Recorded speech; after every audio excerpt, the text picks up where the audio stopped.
தீபாவளி பண்டிகை நாளில் தமிழ்நாடு முழுவதும் அதிகாலை முதலே இறைச்சி கடைகளில் விற்பனை களை கட்டியது. வீடுகள் தோறும் காலை முதலே அசைவ விருந்து மணமணத்தது.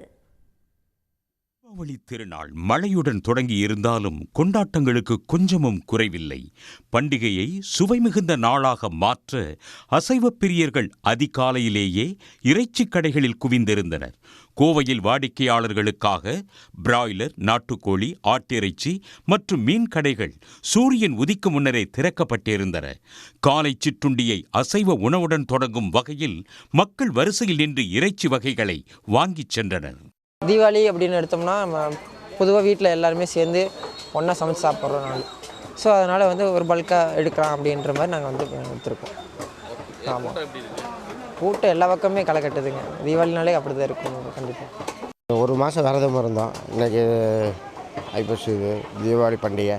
அதனால் இன்றைக்கி சிக்கன் மட்டன் எடுத்து நல்லா சாப்பிட்டு சந்தோஷமாக குழந்தைங்களோட எல்லாம் ரெஸ்ட் எடுத்து சும்மா என்னால் பார்த்து ரெஸ்ட் எடுத்து ஊருக்கு போவோம்.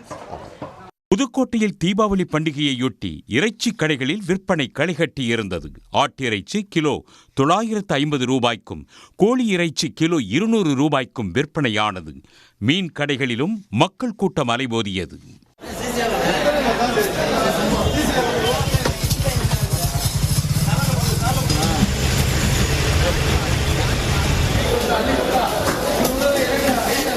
திருவண்ணாமலை மாவட்டம் செங்கம் குப்பநத்தம் கூட்டு ரோட்டில் தீபாவளியை அடுத்து 50க்கும் மேற்பட்ட தற்காலிக இறைச்சி கடைகள் அமைக்கப்பட்டிருந்தன.